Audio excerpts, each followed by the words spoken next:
사실은 오늘 아침 나눈 말씀과 오늘 지금 또 좀 나누기 원하는 말씀은 제가 이제 미국에서 사역하면서 최근 한 5년 전부터 좀 정리를 하나님이 하게 하셔서 아침에 고백드린 것처럼 저는 오랜 세월을 그냥 노래하는, 프레이즈가 아닌 sing하는, 그때는 프레이즈라고 생각했는데 뒤돌아보니까 너무 부끄럽고 너무 안타깝고 그랬던 송리더로 살았던 과거가 있어서 워시퍼가 뭔지를 깨닫게 하셔서 그때부터 주신 은혜들을 이렇게 정리를 한 내용으로 예배자 학교를 이렇게 4주짜리로 이렇게 하고 있습니다.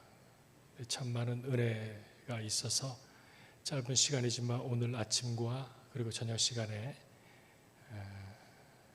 그걸 좀 나누려고 합니다.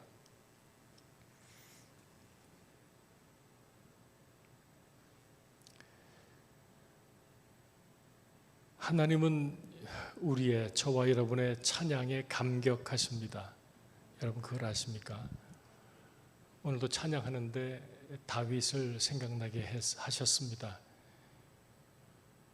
하나님이 사람들에게 다윗을 자랑합니다. 너희가 내 종 다윗을 아느냐? 내 마음에 합한 자라는 번역이 되어 있지만 The man after my own heart, 내 마음을 따라잡는 자, 내 마음을 따르는 자, 하나님이 무슨 생각을 하는지를 늘 생각하는, 사랑하면 보이는, 사랑하면 느껴지는, 하나님을 너무너무 사랑해서 일평생 하나님을 쫓았던, 하지만 우리가 아는 것처럼 그의 삶에 추악한 범죄, 그 한 1년여 세월이 있었지만 그것 말고는 정말 하나님이 인정하는 그 죄악들은 말갛게 회개하니까 깨끗하게 기억조차 못하시고 생각하는, 다윗이 구했던 한 가지 기억하세요?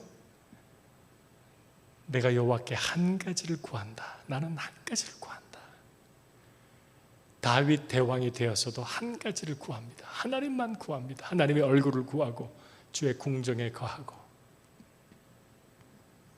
하나님이 기뻐하고 감격하십니다. 여러분이 그렇게 예배할 때 하나님은 감격하십니다. 지금 북한 땅에 그런 예배자들이 있습니다. 상상 못할 예배자들이 있습니다. 하나님은 손해보시는 분이 아닙니다. 하나님은 얼마든지 돌들을 들어서도 찬양케 하실 수 있는 그분께서는 그 땅에도 하나님의 비밀병기 같은 성도들을 지금도 지켜내고 계시고, 하나님은 때가 되면 놀랍게 우리 한반도 한민족을 사용하실 것입니다.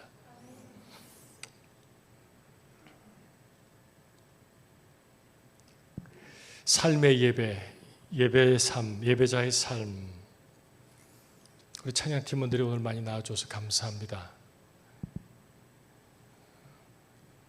찬양의 가장 큰 방해물이 있습니다. 찬양의 가장 큰 방해물이 뭘까요? 음악입니다. 음악만으로도 얼마든지 감성적인 타치가 가능하기 때문이죠. 생각하면 생각할수록 하나님의 캐릭터, 하나님의 그 인격에, 그분의 인격의 가장 큰 부분 중에 하나가 음악인 것 같습니다. 음악은 사람들의 혼을 움직입니다. 혼을 뒤흔듭니다. 세상 노래도 큰 감동 줍니다. 여러분도 아마 그런 경험들이 다 있으시겠지만, 또 지금도 요즘도 가끔 스트레스 받으면 노래방 가서 스트레스를 그렇게 푸시는지 모르겠지만, 세상 노래도 사람들의 혼을 빼놓고 눈물을 흘리게 하고 또 기쁘게도 만듭니다. 사람을 살리기도 하고 죽이기도 합니다. 저도 옛날 젊을 때, 어릴 때는 음악을 좋아했습니다. 헤비메탈을 좋아했습니다. 저희 때는 헤비메탈이었습니다. 머리 그냥 기르고 막 이렇게 하면서 막 디퍼플, 니르바나, 비관적인 절망적인 노래를 쏟아놓았던 그들 때문에 수많은 사람들이 죽었습니다. 자살했습니다. 지금도 여전히 마찬가지. 인생의 아름다움을 노래할 수 있지만 정반대일 수도 있습니다. 근데 위험한 것은 우리가 부르는 찬양도 그저 내 혼과 음악성을 만족시키는 음악으로 끝나버릴 수 있다는 것이 찬양의 가장 큰 방해물이라는 것을 저는 깨닫게 됩니다. 뜨거운 찬양의 열기, 음악적으로도 너무나 아름다운 곡들, 퍼펙트한 음악적인 완성도만으로도 우리는 얼마든지 만족감을 느낍니다. 대한민국의 찬양의 열기의 출발점은 온누리교회 경배와 찬양이었습니다. 80년대.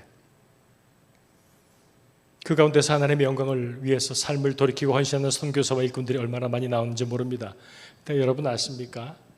그 집회가 끝나고 나면 그 근처에 생맥주집도 큰 부흥이 있었습니다.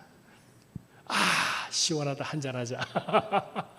뜨겁게 찬양을 부르고는 생맥주집에서 이거 하고 그냥 마무리하는 거예요. 그게 뭡니까? 하나님을 경험하는, 하나님이 임재 가운데 그분의 영광을 보는 그런 월십이 아니고 그냥 싱한 거예요. 싱한 거예요. 그리고 내 감정이 입도시키면서 펑펑 울기도 하고 때로는 그냥 그러다가 전혀 내 영은 다치도 안 받고 찔림도 없고 거룩해지는 새로움도 없이 그저 해갈하듯이. 저도 참 많은 교회를 다니면서 너무너무 프로페셔널한 찬양팀들을 월십을 많이 봤습니다만은 너무 안타까운 것들을 많이 느낄 때가 많았습니다. 그럼에도 불구하고 어떤 곳이든지 은혜 받는 성도들은 분명히 있습니다. 왜냐하면 은혜와 역사는 100% 하나님이 주시니까. 그러니까 어디나 은혜는 있고 하나님의 역사는 있습니다. 다만 이제 그 월시퍼들이, 싱하는 사람들이 불쌍할 뿐이죠. 그 생기, 그 생명을 얻지 못하고 그저 혼적인 해갈만 하고 마니까. 찬양과 경배라고 할 때 우리는 찬양으로 경배합니다. 찬양은, 음악적인 찬양은 경배의 한 부분일 뿐입니다. 노래가 없이도 우리는 하나님을 경배할 수 있습니다. 제가 목회하면서 같이 잠깐 동역했던 미국 목사님 치유 집회, 강력한 치유 집회가 있는데 그 목사님은 찬양이 끝나고 나면 앞에 나와서 이럽니다. Let's worship Him. 우리 하나님을 경배합시다. 그리고는 손을 들고 가만히 있습니다. 음악 아무것도 없습니다. 근데 그게 경배가 되는 거예요. 하나님 한 분만 초점 맞추고 그분만 바라보는 것. 저는 거기서 또 다른 깊은 경배의 차원을 배우게 됐습니다. 경배는 음악적인 요소가 있고 비음악적인 요소가 있습니다. 그것은 구약과 신약에 있는 찬양과 경배의 원어들을, 뜻을 찾으면 그렇습니다. 구약과 신약의 찬양이라는 단어의 뜻들을 한번 들어보십시오. 칭찬하다, 자랑하다, 축하하다, 자랑하다, 시끄럽게 하다, 두 손을 높이 들고 감사함으로 경배하는 행위, 무릎을 꿇는 것, 송축하는 것, 경의를 표하는 것, 물론 노래하는 것, 악기를 연주하는 것, 큰 소리로 하나님을 외치는 것, 박수하는 것, 칭송하는 것, 웃는 것, 이게 다 찬양과 경배에 들어가 있어요. 그러니까 여러분 그런 생각 해보지 않으셨어요? 요한계시록에 보면 우리 나중에 천국 가면 24시간 영원히 주님을 찬양한다고 하는데 24시간 영원히 찬양을 한다? 그거 행복할 것 같긴 하지만 너무 힘들지 않을까? 이런 생각을 해본 적이 없으세요? 근데 찬양과 경배의 뜻에는 이 노래는 극히 한 부분에 불과하다는 거예요. 그 나머지 뭐예요? 하나님을 기뻐하는 거예요. 웃는 거예요. 소리내어 웃는 거예요. 할렐루야! 기뻐하는 거예요. 하나님을 자랑하는 거예요. 그게 모두가 다 찬양과 경배니까 여러분 자유하시고 천국 가면 마음껏 행복하게 그분의 임재 안에 그분의 나라에서 우리가 뜨겁게 사랑하고 기뻐하고 감사하고 맛있는 거 먹고 주님 이게 다 찬양이고 하나님은 그걸 기뻐하신다. 할렐루야. 그래서 찬양은 예배 때, 공예배 때 와서 같이 모여서 하는 이 음악적인 부분이 아니고, 그건 극히 일부분이고 내 삶, 내 존재 전체에서 나오는 게 찬양이고 경배라는 뜻이지요. 다윗에게 그게 있는 거지요. 다윗 대왕이 됐어도 한 가지만 구하는 거예요. 하나님, 나는 주님 전에만 있고 싶어요. 주님의 얼굴만 보고 싶어요. 그 일편단심 주를 향한 사랑에 하나님이 감격하는 워시퍼 데이빗, 워시퍼 다윗을 하나님이 그래서 기뻐하는 것이지요. 일상에서 하나님을 누리며 사는 것, 그것이 찬양이요, 그게 경배요. 그러니 저와 여러분은 이미 시작한 영원한 삶, 천국의 삶이라는 것은 지금 시작됐습니다. 왜요? 이미 영생을 받았으니까. 요한복음 17장 3절인가요? 영생은 곧 이것이니 유일하신 참 하나님과 그의 보내신 자를 아는 것이니이다. 그게 영생이랍니다. 그러니까 우리는 영생을 지금 누리고 사는 거예요. 하나님을 알고 예수를 알아요. 그 안다고 하는 단어가 야다라는 뜻인데 그건 부부간에만 쓰는 단어요. 수십 평생을 살면서 이제 뭐 부인의 눈빛만 봐도 무슨 뜻인지 알고 막 무서워하기도 하고 말하지 않아도 아는 그 야다의 관계. 하나님을 그렇게 알고 예수를 알고 사는 우리의 삶, 이게 바로 영생이라는 거죠. 영생이라는 거예요. 그 우스갯소리로 그런 말 하지 않습니까? 이 땅에서 영생을, 이 땅에서 천국을 살아보지 않은 사람이 정말 천국을 가고 싶어 할까? 여러분 그러십니까? 이 땅에서 저와 여러분은 하나님 나라를 살아서 와우, 여기도 이렇게 좋은데 죄악과 죽음과 슬픔이 없는 그 나라는 how much more, 얼마나 더 놀라울까? 더 사모하게 되는 거예요. 그러니까 죽을 것 같은데 어떻게든 막 그냥 그래도 그냥 마지못해 살고 빨리 죽고 천국 가야지. 너 그거 아니요. 그건 진짜 천국을 사모하는 사람이 아닙니다. 이 땅에서 하나님을 누리고 사는 찬양과 경배의 삶, 이게 이어지는 거예요. 이어지는 거예요. 오늘은 특별히 경배라는 단어에 담겨져 있는 깊은 의미 하나를 나누려고 합니다. 말씀을 띄워주시겠습니까? 창세기 2장 5절 6절입니다. 제가 오늘 이거 포인트를 안 가져왔는데 파워포인트 오케이, 나왔습니다. 창세기 2장 5절과 6절 같이 한번 읽겠습니다. 시작. 여호와 하나님이 땅에 비를 내리지 아니하셨고 경작할 사람도 없었으므로 들에는 초목이 아직 없었고 밭에는 채소가 나지 아니하셨으며 안개만 땅에서 올라와 온 지면을 적셨더라. 하나님이 천지 창조하셨을 때 광경을 기록한 것입니다. 창세기 2장 15절 같이 읽습니다. 여호와 하나님이 그 사람을 이끌어 에덴 동산에 두어 그것을 경작하며 지키게 하시고. 그 사람이 누구죠? 에덴 동산에 있었던 사람 한 사람밖에 없는데 두 사람이지. 아담이요, 아담. 5절 6절에 경작할 사람이 없었으므로, 15절에는 마침내 그 사람을 이끌어 에덴 동산에 두어서 그것을, 에덴 동산을 경작하며 지키게 하셨다. 경작하다의 히브리어 단어가 아바드입니다. 아바드. 아바드의 뜻은 섬기다, 일하다, 봉사하다, 경작하다, 노동하다, 보살피다라는 뜻이 아바드 이 단어입니다. 실제로 정원 일을 하는 겁니다. 밭일을 실제로 하는 거예요. 땅을 갈고 곡식을 심고 물을 주고 경작하는 게 아바드입니다. 무슨 말이에요? 아담은 창조되고 에덴 동산에 있었을 때에 해야 할 사명이 있었다는 겁니다. 여러분, 우리가 알기로는 아담과 하와는 룰루랄라 하면서 오늘은 여기서 이 열매 먹고 내일은 저 열매 따먹고 룰루랄라만 하는 줄 알았죠? 아니에요. 경작하게 하셨어요. 아담은 에덴에서 아무것도 안 하고 그냥 산 게 아닙니다. 경작을 했습니다. 에덴에서 아담이 누렸던 기쁨과 축복은 결국 어디서 오는 겁니까? 열심히 일해서 경작해서 노동의 결과로 얻은 혜택을 누리고 즐거워한 거예요. 이 경작하다는 아바드라는 단어, 이 단어에서 파생된 단어가 있는데 아보다입니다. 아보다. 그 다음 화면, 그 다음을 눌러주시면 나올 겁니다. 네, 아보다가 나옵니다.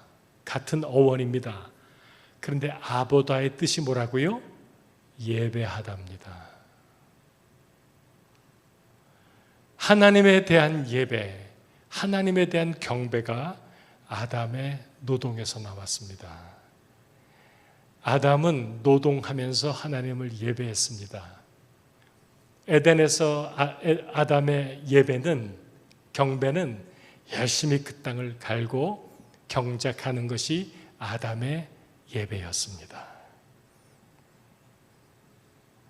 카톨릭 수도원에서 수도사들은 지금도 하루 3번의 예배와 일정 시간의 노동 시간을 가집니다. 왜요? 그것은 그들이 먹을 양식을 얻기 위해서가 아니고 예배와 노동이 같은 것이기 때문입니다. 그래서 하나님께 모여서 예배드리고 밭에 가서 땀 흘려 노동하면서 또 예배드립니다. 그것이 바로 종교개혁자 칼빈이 얘기했던 직업 소명론의 원 의미입니다. 그리스도인의 모든 직업은 하나님이 주신 소명, 거룩한 직무, 거룩한 직업, 거룩한 일이라는 의미입니다. 여러분, 목사만 선교사만 성직자가 아닙니다. 그건 캐톨릭의 개념이요. 하나님의 백성, 하나님 자녀들의 모든 직업은, 모든 일은 하나님이 받으시는 예배의 연장, 아니 예배의 실질적인 가장 중요한 내용물이요, 그거라는 진리를 오늘 말씀하고 있는 겁니다. 우리에게, 성도에게 있어서의 노동은 하나님을 예배하는 것만큼 중요하다. 아니, 그게 바로 예배의 내용물이다, 그런 뜻입니다. 그러니까 우리 그리스도인들은, 저와 여러분은 일을 하는 자세가 어때야 할까요? 여러분 취직한 회사에서 어떻게 일하셔야 됩니까? 예배하듯이 최선을 다해 신실하게, 기쁘고 감사하게, 성실과 정직과 감사함으로 하나님 앞에서 최선을 다해 일하면서 예배드리는 것, 그게 바로 우리가 하는 일이고 직장이고 사업입니다. 그렇다고 하면 성도가, 하나님의 자녀가 예배드림처럼 살아야 할 직업과 사업들은 자연히 정리가 될 수밖에 없죠. 성도가 술 장사를 하겠습니까? 짝퉁 장사를 하겠습니까? 악하고 추한 것들을 팔고 살겠습니까? 사업하면서 거짓말하고 사기를 치겠습니까? 이게 예배인데, 내 삶이 예배인데, 진짜로 성도가 하나님께 예배 드리듯이 사업한다면 어떻게 될까요? 도대체 무슨 일이 날까요? 거기는 하나님의 임재와 역사하심으로 이 세상에서 번쩍번쩍 빛이 날 것입니다. 어려운 직장에 들어간 어떤 청년이 얘기합니다. 너무 불신 가득하고 너무 힘들고 때로 사기를 쳐야 하는 직장이랍니다. 너는 거기서 예배하듯이 일해라. 처음에는 별 얘기를 다 듣겠지요. 너만 잘났냐, 너 잘났다, 왜 시키는 대로 안 하냐. 핍박받는 거죠. 불이익 당하는 거죠. 세상에서 우리는 환난 당하는 게 맞습니다. 세상에서는 너희가 환난을 당하라, 담대하라, 내가 세상을 이겼노라, 예수님 말씀했습니다. 기꺼이 당합니다. 하지만 내가 누구인지, 나는 하나님의 자녀라는 것을 숨기지 않습니다. 그리고 당당하게 말하고 수고합니다. 그렇게 해서 그 자리에서 마침내 인정을 받고 하나님이 올려주셔서, 그런 예가 얼마나 많습니까? 여러분 가운데도 분명히 있을 겁니다. 그게 맞지요. 왜요? 예배니까. 그게 예배니까. 제가 사는 LA에 사업하는 장로님들 가운데 큰 공장 갖고 있는 어느 장로님은 자신은 주일날 장로의 직분을 잘 감당하기 위해서 교회 와서 봉사도 하고 온종일을 주일 잘 지내지만, 그분의 공장은 주일도 없이 막 돌아가고 공장 근로자들은 주일 예배 전혀 드리지도 못하고, 그리고 임금도 박하게 주고 미니멈으로만 주고, 그분은 삶에서 그분의 일하는 곳에선 하나님이 받으실 온전한 예배가 없다는 얘기입니다. 주일 예배만 내가 지킨다? 그게 무슨 의미가 있습니까? 하나님 앞에. 미국의 어느 미국인 교회, 그 동네는 흑인 동네인데 그 목사님은 온 성도들이 생활 속에서 예배자가 될 수 있게 하기 위해서 그 목사님이 부임했을 때 많은 성도들은 리코스토어라고 해서 주로 술과 담배와 더러운 것들도 같이 파는 그냥 동네 상점 같은 것들을 많이 했습니다. 하지만 그 장사를 하면서는 도무지 영성이나 예배의 삶을 살 수가 없으므로 본격적으로 우리가 기도하면서 성도들에게 정말 좋은 직업들을 또 가게들로 바꾸기 시작했습니다. 아주 많은 교인들이 세탁소로 전업했습니다. 세탁소는 정말 좋은 크리스천 기업입니다. 깨끗하게 해주잖아. 더러운 거 깨끗하게 해주잖아. 최고. 세탁소 하는 성도들이 굉장히 그 교회에 많습니다. 또 페인트 얼마나 좋아요. 지저분한 거 깨끗하게 페인트. 또 집 고치는 거, 이런 생산적인 거, 정말 모두에게 기쁨을 주는 그런 직업들로 다 바꿔버려서 온 성도들이 얼마나 행복합니까? 그 교회는 얼마나 행복합니까?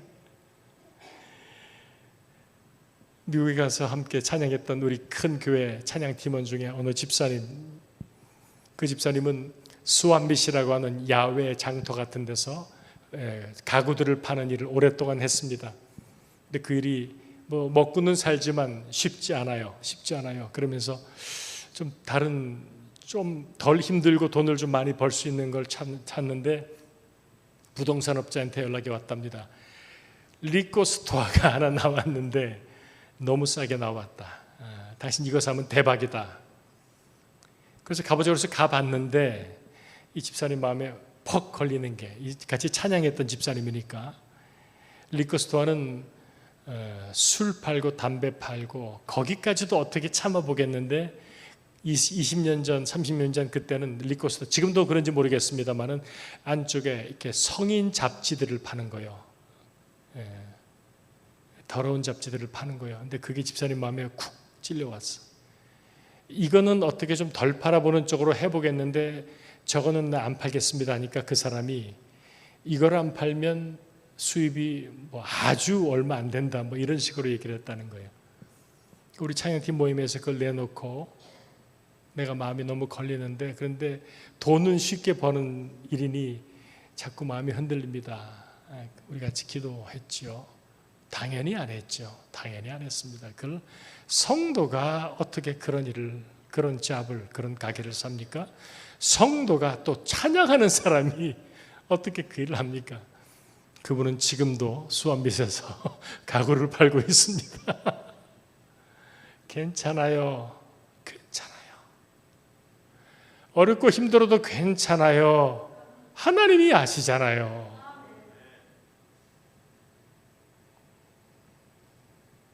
사랑하는 여러분, 우리의 본업은 하나님을 예배하는 것입니다.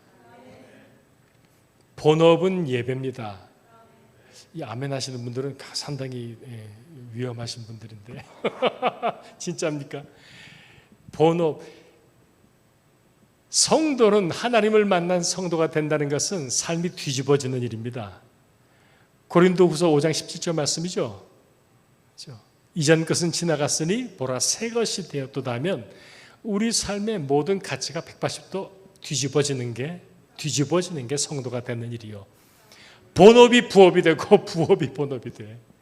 예수 믿는 거, 믿음 지키는 거, 은혜의 삶을 사는 게 내 본업이야. 가장 중요한 주업이고, 하지만 세상에서 살아야 하고 하나님의 영광 위해서 돈도 벌어야 하는 비즈니스와 사업과 직장은 부업이 되는 거예요. 이거를 바꿔버리면, 아니 이게 바뀌지 않으면 우리는 정말 계속 업앤다운을 가면서 이렇게 살 수밖에 없습니다. 완전히 새로워진 가치를 소유한 사람, New Creation, 새 것이 되었도다. 그래서 당연히 하나님 나라를 보는 사람, 매일매일 내 삶 속에서 자연스럽게 하나님을 경험하고 찬양하고 기뻐하고 그분을 묻고 찾고 구하는 사람, 여러분에게 필요한 은혜와 능력은 이 교회 안에 섭니까? 교회 밖에 섭니까? 교회 밖에서요. 여러분 이제 내일부터 시작하는 또 6일간의 치열한 세상살이, 거기서 하나님의 임재, 하나님의 도우심, 하나님의 능력, 그게 더 필요한 것이지요. 그러니까 우리의 본 예배장은 사회입니다. 세상입니다. 세상 속에서 예배의 삶을 치열하게 살면서 하나님 앞에 영광을 돌리고, 때론 넘어지지만 it's okay, 또 일어나고 또 회개하고 또 체험받고 또 우리 얼굴을 들어주시는 그분과 치열하게 살고, 그리고 그 은혜를 가지고 주일날 또 금요일날 모여서 함께 하나님 앞에 영광의 찬양, 영광의 예배를 드리는 삶, 얼마나 아름답고 멋있는지 알 수가 없습니다. 오늘 말씀 로마서 12장 1절 말씀, 그러므로 형제들아, 같이 읽을까요? 그러므로 형제들아, 내가 하나님의 모든 자비하심으로 너희를 권하노니 너희 몸을 하나님이 기뻐하시는 거룩한 산 제물로 드리라. 이는 너희가 드릴 영적 예배니라. 아멘. 여러분 말씀 가운데 노란 글자 보세요. 너희 몸을 거룩한 산 제물로, living sacrifice, 그게 영적 예배랍니다. 몸을 드리는데 영적인 예배랍니다. 왜냐하면 그 밑에 그 이유가 나와 있습니다. 고린도전서 6장 19절 20절 같이 읽을까요? 너희 몸은 너희가 하나님께로부터 받은 바 너희 가운데 계신 성령의 자리인 줄을 알지 못하느냐? 너희는 너희 자신의 것이 아니라 값으로 산 것이 되었으니 너희 몸으로 하나님께 영광을 돌리라. 할렐루야. 너희 삶으로 하나님께 영광을 돌리라. 삶의 예배자, 그게 맞습니다. 그게 진짜입니다. 그게 진짜입니다. 멕시코의 유명한 레슬러 이야기하고 마치겠습니다. 사진 하나 보여주실래요? 예, 요것만 보여주십시오. 예. 24년 전 1998년도 5월 달에 멕시코 시티에 있는 프로레슬링 경기장에서 이 황금 가면을 쓴 이 프로레슬러의 은퇴식이 있었습니다. 그는 그 23년 전인 1975년도에 프로레슬링에 입문해서 항상 이 황금색 가면을 쓰고 아주 화려한 테크닉으로 아주 인기를 누렸던 마법사의 폭풍이라는 애칭을 가진 레슬러였습니다. 분장도 화려했고 놀라운 기술로 관중들을 열광시켰습니다. 그랬던 그가 이제 53세가 돼서 이제 마지막 은퇴를 하면서 그동안 자신을 성원해준 팬들에게 마지막 선물을 하는데, 그게 바로 가면을 벗는 거예요. 자기가 누군지 밝히는 겁니다. 환호하는 팬들 앞에서 황금 가면을 천천히 벗는 그를 보고 많은 사람들이 충격을 받았습니다. 그가 말했습니다. 여러분 감사합니다. 저는 세르지오 구티에레스 신부입니다. 그동안 이 레슬링을 통해서 저는 고아원의 아이들을 도울 수 있었고 그들에게 꿈과 희망을 줄 수 있어서 정말 행복했습니다. 최고 인기의 레슬러가 된 구테레스 신부요. 그는 고아를 위해서 3,000명을 먹이기 위해서 23년 동안 레슬러로 살았어요.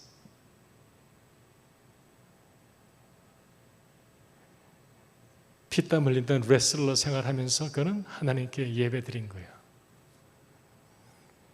이게 바로 영화로 만든 게 있는데 그 다음 그림이 있죠. 이게 이 영화입니다. 나초 리브레라고 오래전에 이 구테레스 신부의 이야기를 영화로 만든 영화입니다. 너무너무 재밌습니다. 한번 보십시오.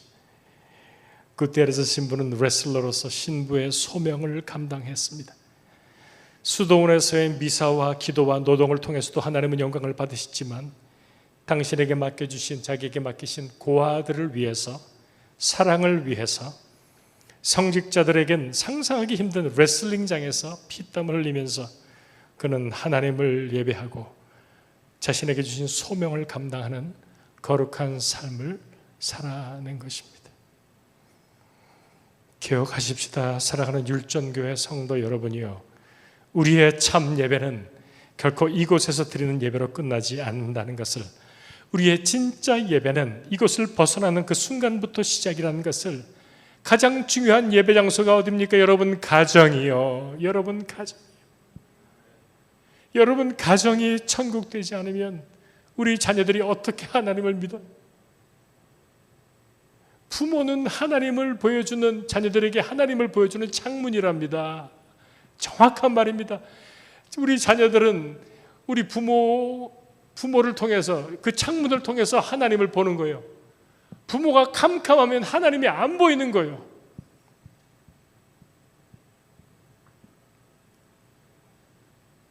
여러분, 하나님 앞에서 오늘 우리가 불렀던 찬양처럼 매일매일 삶으로 하나님을 기뻐하고 하나님을 즐거워하고 예스 하면서 삶의 예배를 드리고, 아침에 큐티하고 나홀로 예배드린 뒤에 출근하고 직장 가서 내 사업장에서, 내 비즈니스에서, 세상 속에서 이제 하루 종일 열심히 노동의 예배, 생활의 예배를 드리는 것. 에덴에서 아담이 땅 경작하면서 땀 흘려 일하며 하나님과 교제하고 하나님께 예배했던 것처럼, 이제 저와 여러분은 이 세상 속에서 우리의 삶의 자리에서, 노동 현장에서, 직장에서, 사업장에서, 가정에서 진짜 예배를 드리는 것을, 우리 하나님 거기서 너무너무 기쁘게 영광을 받으시는 것을 기억하십시다. 할렐루야, 할렐루야. 삶의 예배자, 삶의 예배자. 세계 최고의 바이올린인 스트라디바리우스, 여러분도 들어본 적이 있죠? 그가 그 세계 최고의 작품을 만들게 된 동기를 아는 사람은 많지 않습니다. 그는 이렇게 얘기합니다. 음악은 하나님께서 세상에 주신 선물이다. 근데 악기가 좋지 않으면 하나님의 선물이 색이 바래한다 해서, 그는 하나님께 영광을 돌리기 위해서 가장 아름다운 악기를 낼 수 있는 소리를 낼 수 있는 악기를 만들고 또 만들므로 자신의 사명을 다한 사람. 스트라디바리우스의 삶의 표현은 이것입니다. 그리스도인의 삶의 목적, 하나님께 영광을 돌리기 위해서. 그렇다면 나는 나의 삶을 통해 최상, 최고의 것으로 하나님을 높이리라. Life of Excellency. 어느 한 구두 만드는 사람에겐 그런 표어가 있습니다. 그런 마음이 있습니다. 간증합니다. 나는 훗날 하나님 앞에 섰을 때 그 앞에 내가 만든 구두가 가득했으면 좋겠다. 하나님이 너는 정말 열심히 정말 좋은 구두를 최선 다해서 만들었지, 그 일하면서 나를 기쁘게 했지, 상 받아라 하는 그 얘기 듣는 거. 내게 맡겨진 모든 것이 예배 자리, 아빠의 자리, 엄마의 자리, 가정주부의 자리, 비즈니스맨의 자리, 교회 사역, 교회 직분 전부 다. 그런 예배 삶을 사는 여러분은 이미 세상의 빛과 소금입니다. 그런 삶을 사는 여러분에게서는 빛이 납니다.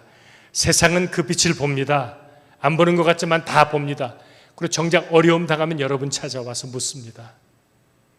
지금 북한 당 들어가서 가장 놀라운 사업을 하고 있는 어느 집사 부부는 옛날에 한번 나눈 적이 있는지 모르겠지만, 늦지막히 하나님 만난 뒤에 그가 하던 비즈니스가 완전 망해버렸습니다.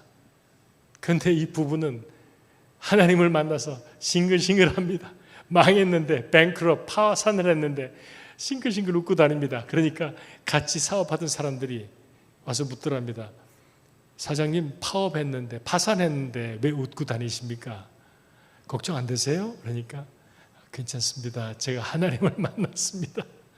하나님은 좋으신 분인데, 그분은 완전하신 분인데, 제가 망했으면 하나님은 무슨 계획이 있으시니까 망하게 하셨겠지요? 괜찮습니다. 그래서 아주 많은 사람들이 그분 통해서 하나님을 만나고, 하나님이 거기서 망하게 하시더니 북한 땅에 들어가게 하시더니 대박을 내면서 그 땅에 수많은 우리 동족들을 먹여 살리는 일을 하게 하십니다. 여러분의 삶의 자리를 통해 하나님은 이미 영광 받으시고 하나님은 놀라운 계획들을 가지고 계심을 믿습니다. 그런 여러분의 삶을 통해 영광 받으실 주님을 찬양합니다. 할렐루야. 우리 한번 삶의 예배라는 찬양 같이 드리면서 또 한번 같이 기도하는 시간 가졌으면 좋겠습니다. 할렐루야. 할렐루야. 주님 감사합니다. 주님을 찬양합니다. 주님을 찬양합니다.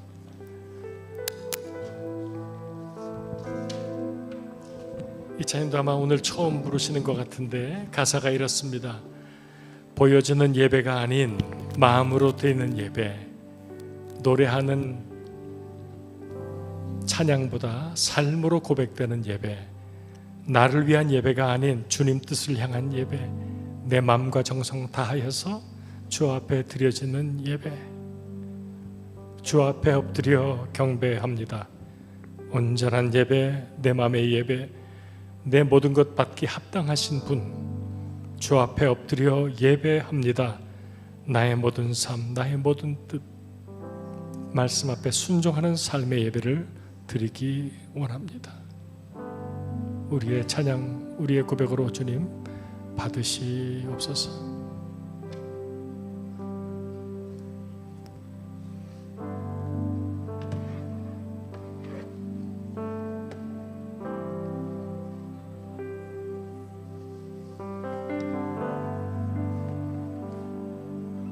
보여지는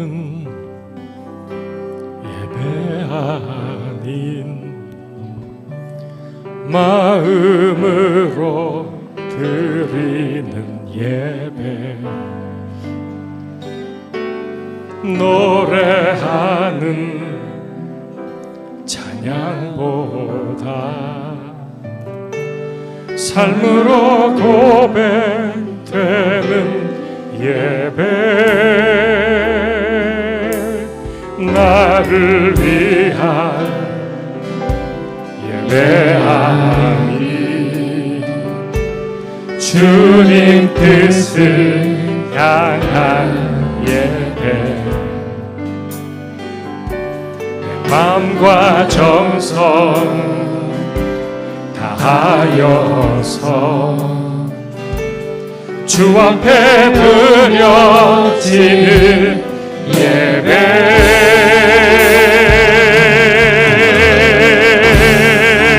주 앞에 엎드려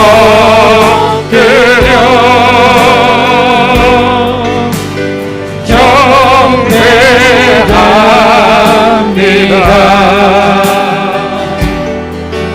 온전한 예배, 내 맘의 예배, 내 모든 것 받기 합당하신 주 앞에 엎드려 주님만을 예배합니다.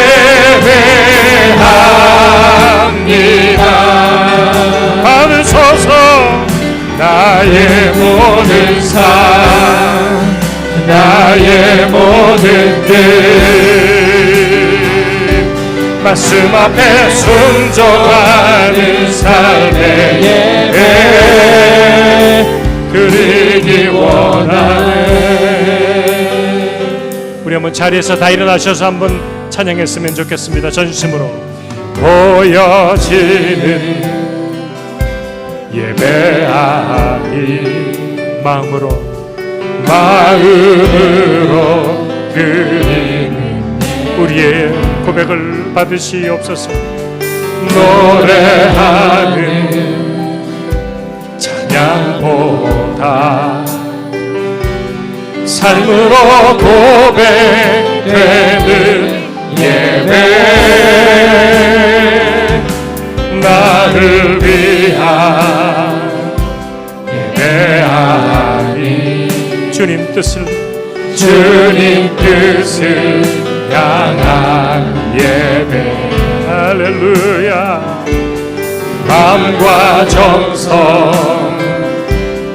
다하여서 주 앞에 드려지는 예배,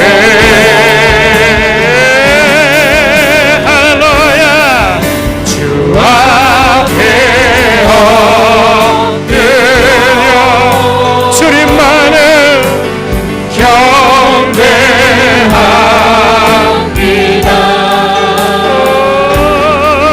온전한 예배, 내 삶의 예배, 내 모든 것 받기 합당하신 주 앞에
주님 영광 받으소서. 우리 사랑하는 일전교회 성도들의 삶을 통하여 하나님의 나라가 선포되며 하나님의 영광이 선포되며 우리보다 더 풍요했던 여호와의 영광이 우리 성도들의 삶의 자리마다 넘치소서.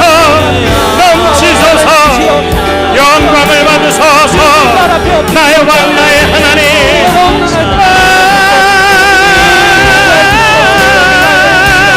We worship you Lord, we praise you.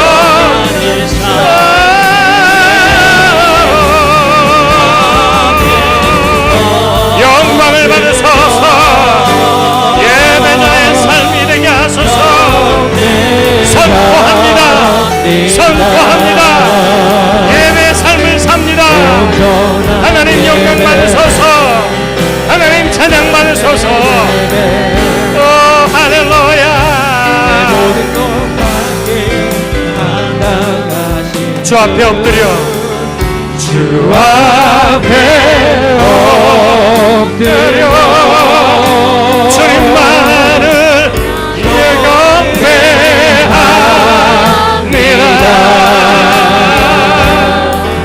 온전한 예배, 내 삶의 예배,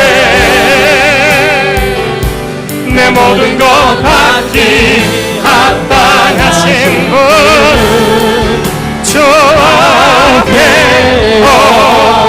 엎드려 주님만을 예배합니다. 나의 모든 삶, 나의 모든 것 말씀 앞에 순종하는 삶의 예배 드리기 원하네.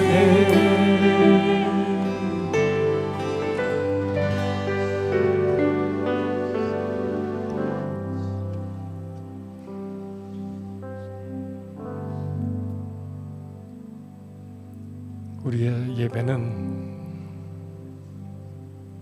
내 삶의 자리에서 힘을 다해 땀 흘리며 경작하는 아담처럼 주님을 예배하는 삶을 사는 것이란 것을 알게 하셨사오니 아버지 하나님, 이제 이후로 우리의 삶의 예배를 받으시옵소서. 아멘.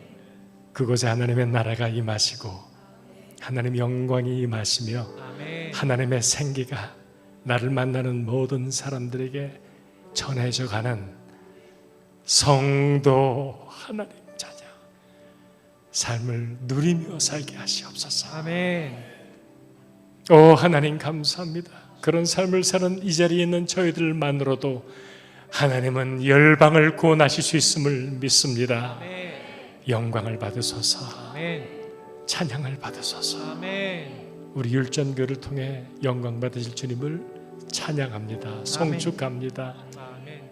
존귀하신 살아계신 예수님의 이름으로 감사하며 축복하며 기도합니다. 아멘. 우리 하나님 앞에 영광의 박수를 주십시오. 할렐루야.